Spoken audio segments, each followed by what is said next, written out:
मनु महाराज के 5 संतानें थी।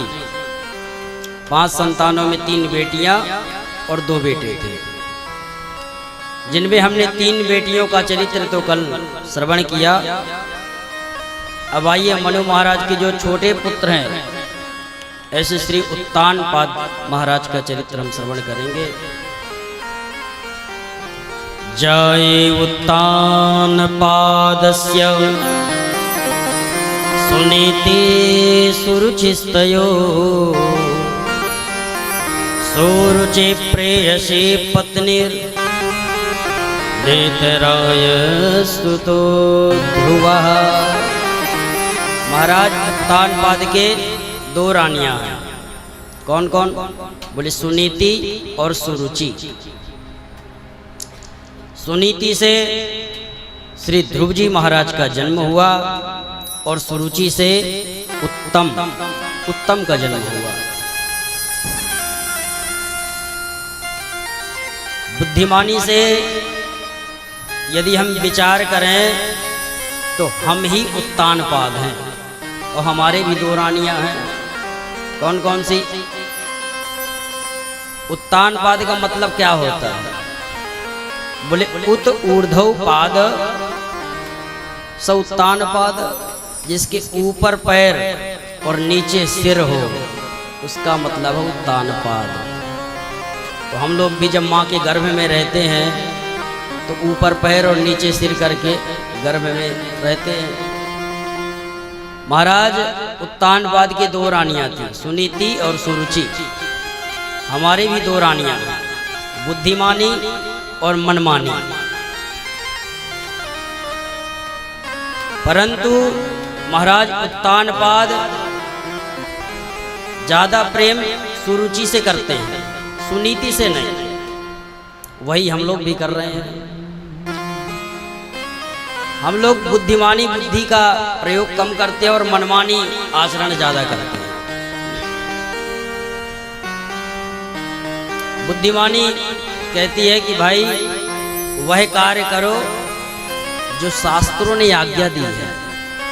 शास्त्रों ने, ग्रंथों ने, ऋषियों ने जैसा कहा है आप उस तरह का आचरण करो।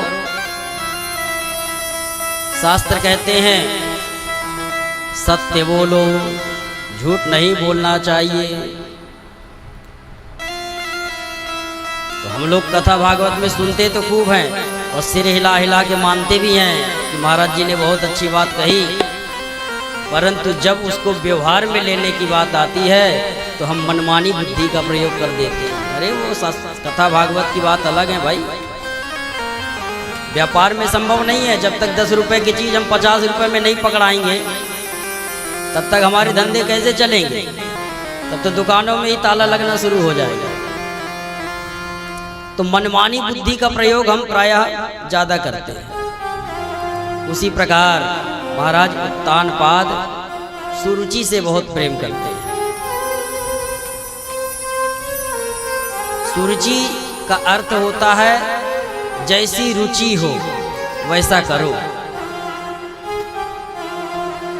और सुनीति का मतलब होता है जैसा नीति शास्त्र कहते हैं वैसे नीति के अनुसार चलो।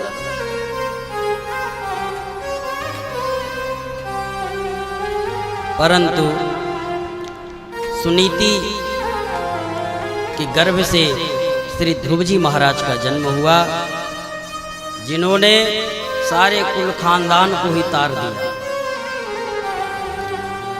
एक बार महाराज उत्तानपाद युद्ध से विजय प्राप्त करके आए तो राजगद्दी पर विराजमान थे। किसी ने कहा कि ध्रुव तेरे पिताश्री विजय प्राप्ति करके आए हैं। ध्रुव जी महाराज आए और दौड़े दौड़े सीधा पिताश्री की गोद में जाकर के बैठ गए। परंतु सुरुचि ने देखा तो एकदम से धक्का मार के उतार दिया। ए बेटा ध्रुव, तू भले ही राजा का बेटा है तो क्या हुआ, परंतु तूने मेरे गर्भ से तो जन्म नहीं लिया, इसलिए दुर्लभेर थे मनोरथ। ये तेरा मनोरथ दुर्लभ है, दोबारा इस गद्दी में बैठने का प्रयास मत करना।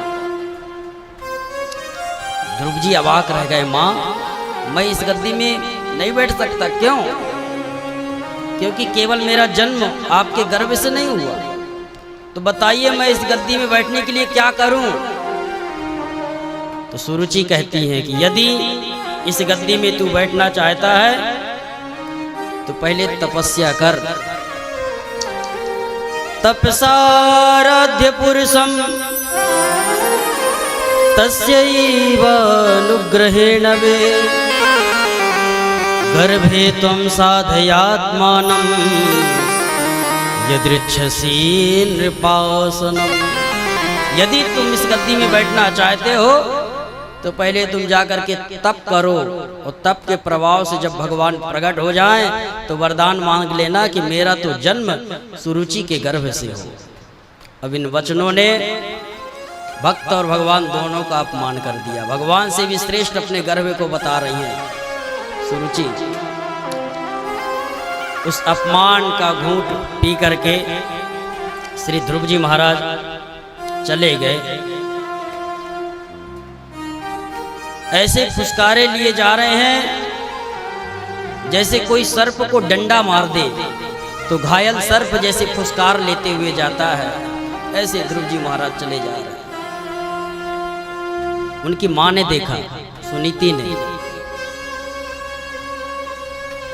मातु सपत्न्या सुदुरुक्ति भिद्धा स्वसंहृदा दंड तो यथाहि। अरे बेटा तुझे किसने मार दिया? वो तू ऐसे आंसू क्यों बहा रहा है? बात क्या हो गई? तो ध्रुव जी महाराज तो कुछ नहीं बोल पाए, परंतु अन्य जो ध्रुव जी के साथी थे उन्होंने ज्यों का त्यों वृत्तांत पूरा बतला दिया। सुनीति माँ का चेहरा इस तरह हो गया जैसे जंगल में आग लग जाए तो हरे पत्ते मुरझा जाते हैं आग की इस ज्वाला से। उसी तरह सुनीति माँ का मुख कमल एकदम मुरझा गया। शोकाग्निना दावलते बबाला। परंतु फिर भी बच्चे को सुंदर उपदेश दिया, समझाया। बोले अरे बेटा वो तेरी माँ है, वो सौतेली माँ का अधिकार तो अपनी माँ से कहीं ज्यादा होता है। इसलिए बेटा यदि तुझे उसने डांट दिया, फटकार दिया तो इसमें इतना क्रोध करने की क्या आवश्यकता है। मां मंगलम तात परे सुमंस्था भुक्ते जनो यद पर दुख दस्ता। अरे बेटा दुखी मत हो, और मैं तो तेरी ऐसी माँ हूं कि आज तक तुझे ठीक से तेरे पिता का भी परिचय नहीं करा पाई, परंतु उस तेरी सौतेली माँ ने तो उस परम पिता का परिचय दिया है। एक बात ध्यान दो बेटा, संसार में निमित्त कोई भी बन जाए, यदि भगवत कार्य में वह सहयोग दे रहा है तो वो कितना भी बैरी हो वह प्रेमी ही होता है। इसलिए तू बिल्कुल मत घबरा, और यदि उसने कहा है तो तू उसे प्राप्त करके ही रह, प्राप्त कर। तो बोले ध्रुव जी बोले माँ भगवान कहाँ रहते हैं? रहते कहाँ, मैं कहाँ ढूंढूं? बोले बेटा उसे ढूंढने जाने की कहीं जरूरत नहीं है, वो सर्वत्र व्याप्त है, हर जगह उसकी सत्ता है। हरि व्यापक सर्वत्र समाना प्रेम से प्रगट होए मैं जाना। हरि व्यापक सर्वत्र समाना प्रेम से प्रगट होए मैं जाना। प्रेम से प्रगट होए मैं जाना। तो वह सर्वत्र उसकी सत्ता व्याप्त है, जहाँ प्रेम आपका जागृत हो जाए वहीं से वो परम प्रभु परमात्मा प्रकट हो जाए। ध्रुव जी महाराज के हृदय में ये बात जम गई और रात्रि के समय ही निकल पड़े भगवान की खोज में। परंतु कहते हैं कि जब हम भगवान से मिलने के लिए जाते हैं तो प्रभु अपने आप ही संत का दर्शन करा देते हैं। रास्ते में जा रहे थे कि अचानक देवर्षि नारद जी ने देख लिया। ओहो, ये नन्हा सा राजकुमार, देखो तो सही इसका वैराग्य कैसा है। तो नारद जी परीक्षा लेने के लिए आ गया। देखो, संसार में वैराग्य तो सबको जागता है। कथा भागवत सुनी कि बस संसार में कुछ नहीं रखा महाराज, बस हम भी अब जा कर के हरिद्वार में हरि का भजन करेंगे। और स्टेशन में पहुँचे, ट्रेन आने वाली थी कि उसी वक्त पप्पू की याद आ गई। अरे राम राम, मेरा छोटा सा पोता मेरे साथ खाता, मेरे साथ सोता, और मैं चला जाऊंगा तो रो रो के घर भर देगा महाराज। अरे 4 बर्तनें खटकते रहती हैं, फिर कभी देखेंगे महाराज। ये वैराग्य कभी इस डाली में, कभी उस डाली में। तो इस नन्हे से राजकुमार का वैराग्य कैसा है, जरा देखो तो सही। तो नारद जी आ गए और समझाने लगे। देखो, यदि आपके पूर्व जन्म से ही संस्कार हैं तो मात्र एक चिंगारी की आवश्यकता होती है। एक चिंगारी लग जाए, दिया बाती सब तैयार है, बस एक चिंगारी मार दो, सो प्रकाशित हो जाएगा। तुलसीदास जी का, महाराज का तो बचपन से ही, पूर्व जन्म से ही भगवान के प्रति अनुराग था। बस एक चिंगारी की आवश्यकता थी, तो पत्नी के वचन ही उनके चिंगारी बन गए। पत्नी के डांट से वो संत बन गए।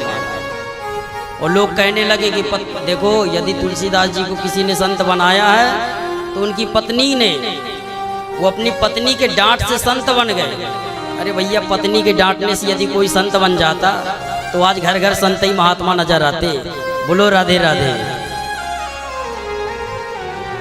तो वो तो चिंगारी की आवश्यकता थी, और सौतेली माँ के वचन ही उनके लिए वह चिंगारी बन गए।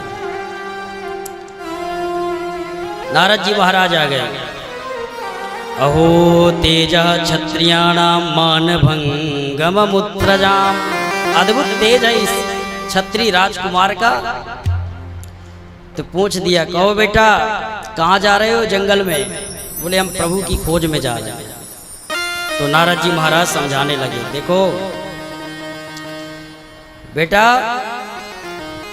तुम इस जंगल में जाओगे तो तुम्हें हजारों वर्ष से तपस्या करते हुए महात्मा मिलेंगे जो आज तक एक झलक भी नहीं पाए। तो तू नन्हा सा 5 साल का बच्चा, तू कैसे प्राप्त कर लेगा? एक बात ध्यान दो बेटा, संसार में व्यक्ति को अपने कर्म के हिसाब से ही फल प्राप्त होता है। यदि आपको बहुत ज्यादा दुख प्राप्त हो रहा है, कष्ट, तो समझो हमारे पाप कट रहे हैं। पाप कट के हमें दुख प्राप्त हो रहे हैं। और यदि खूब सुख प्राप्त हो रहा है तो समझो हमारे पुण्य छीड़ हो रहे हैं। जो हमने पुण्य किए हैं वो पुण्य छीड़ होकर के भगवान हमें सुख प्राप्त करा रहे हैं। ये बातों का हमेशा याद रखना चाहिए। दुखे सती पापम छीयते और सुखे सती पुण्यम छीयते। सुख दे करके आपके पुण्य कट रहे हैं और दुख दे करके आपके पाप कट रहे हैं। ये बात हमेशा याद रखना चाहिए। नाधुनम नप्यमानम ते सम्मानम वापि पुत्रका लक्षयामः कुमारस्य सक्तस्य क्रीडनादिषु। अरे बेटा, तू नन्हा सा, तेरी क्रीड़ा अभी खेलने की उम्र है, और खेलने की उम्र में तू भगवान को प्राप्त करने के लिए चल दिया।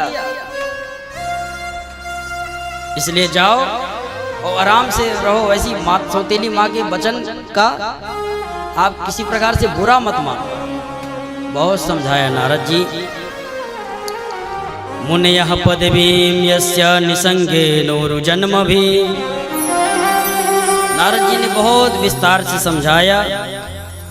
तो ध्रुव जी महाराज क्या कहते हैं कि महाराज, आप दिव्य अमृत जैसे वचन मेरे ऊपर बरसा रहे हैं, परंतु कोई यदि चलनी लेकर के, आटे चालने वाली होती है ना चलनी, और कोई चलनी लेकर के गाय दोहने के लिए बैठ जाए तो क्या उसमें दूध टिकेगा? चलनी में कदापि दूध टिकने वाला नहीं है।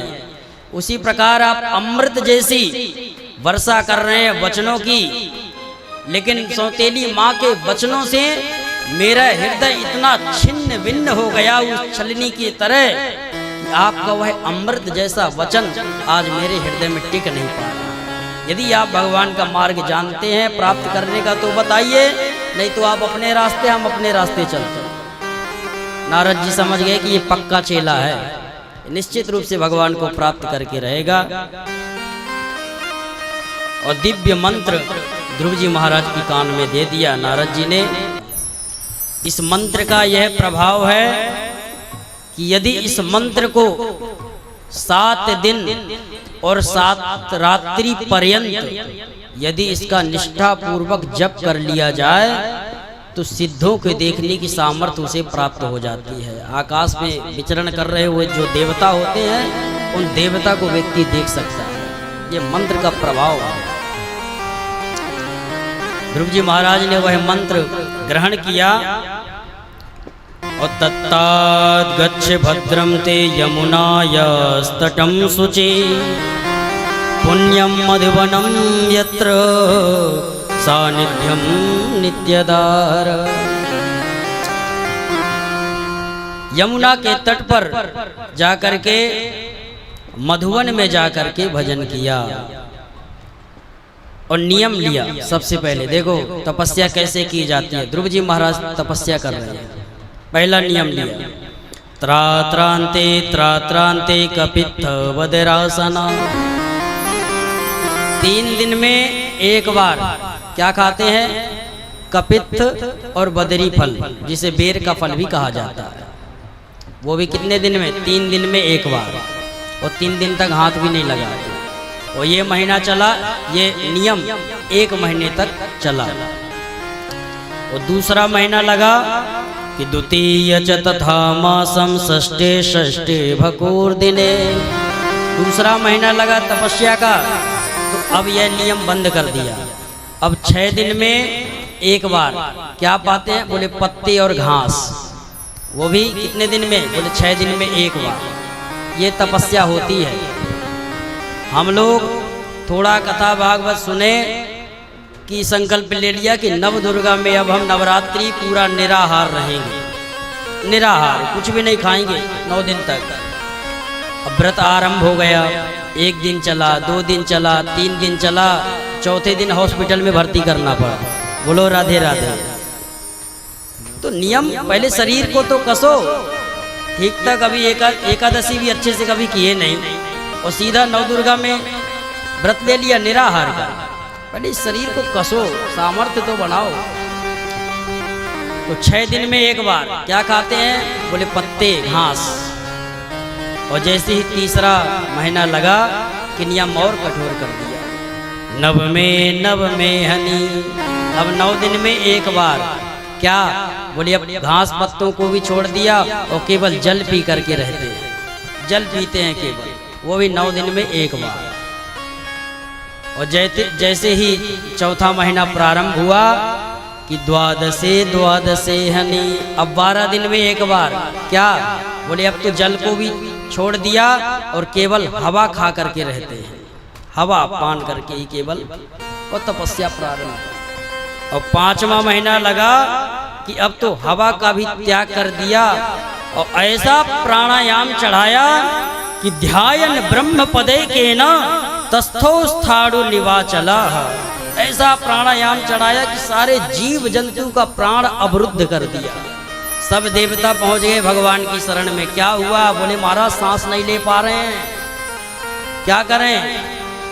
नैवं विदामो भगवन प्राणरोधम चराचरस्याखिल सत्वधामना। समस्त जीव जंतुओं का प्राण अवरुद्ध कर दिया है किसी ने, और पता नहीं कौन किया ऐसा। आप कृपा करिए। भगवान ने कहा कि चिंता मत करो, मेरे परम भागवत श्री ध्रुव जी महाराज ने तपस्या किया है, मैं जाता हूं उनसे मिलने के लिए। और भगवान गरुड़ में सवार हुए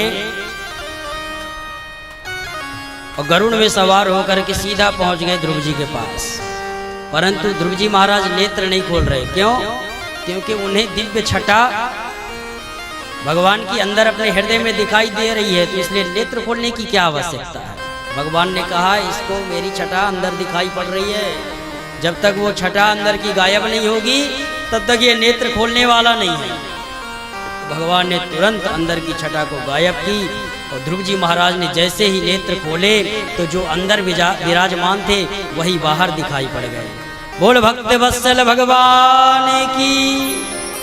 ध्रुव जी महाराज तो प्रसन्न हो गए, परंतु मन में विचार किया कि माता जी से और गुरु जी से हमने पूरी बातें पूछ ली कि भगवान कहाँ मिलेंगे, तपस्या कैसे करना है, लेकिन जल्दी जल्दी में ये नहीं पूछ पाए कि जब भगवान मिल जाएंगे तब क्या करना है, क्योंकि 9 साल के तो 5 साल के बच्चे थे, इन्हें क्या पता था महाराज।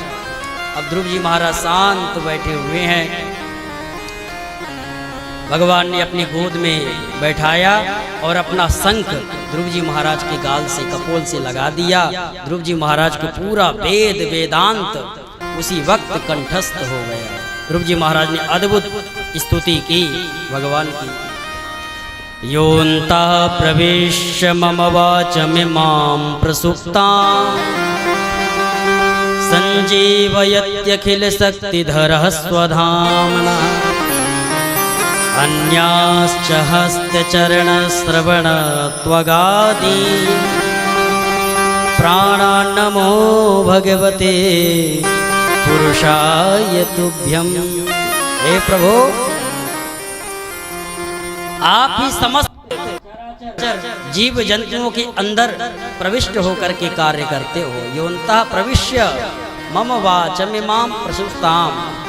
आप यदि अपनी शक्ति को छीन लो तो व्यक्ति कुछ भी नहीं कर सकता महाराज, सारी शक्तियाँ आपके द्वारा ही उसे प्राप्त हैं। बहुत सुंदर श्री ध्रुव जी महाराज ने स्तुति की और ध्रुव जी महाराज से बोले कि बताओ बेटा क्या चाहिए आपको।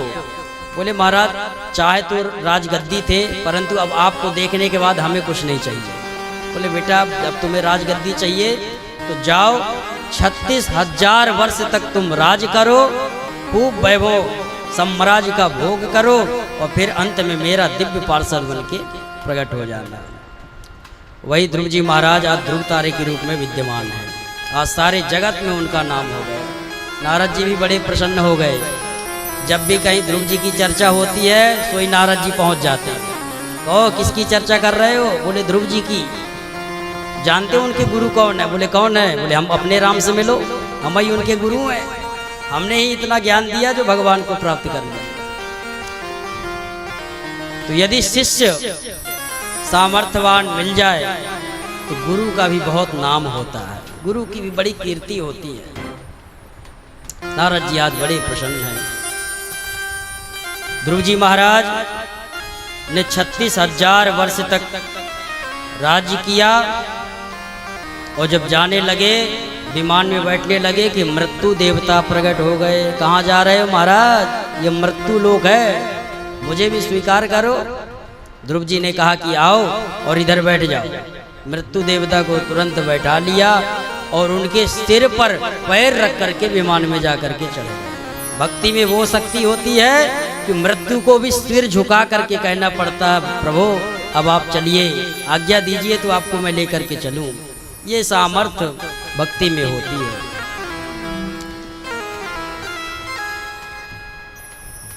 ध्रुव जी महाराज जब जाने लगे विमान में तो विचार किया कि जल्दी जल्दी में हम अपनी माता जी को भूलाए। अरे माता जी को तो लेकर के चलते। तो पार्षदे ने पूछ दिया, अरे बेटा तुम्हारा इस तरह से चेहरा क्यों लटका हुआ है? बोले क्या करें, जल्दी जल्दी में अपनी माता जी को भूलाए। पार्षदे ने कहा कि तुम्हारे जैसे बालक जिस घर में जन्म लेते हैं उस घर की तो 21 पीढ़ियां तर जाती हैं, तुम्हें चिंता करने की आवश्यकता नहीं है। आगे जो विमान जा रहा उसमें तुम्हारी माता श्री विराजमान। ध्रुव जी महाराज प्रसन्न हो गए।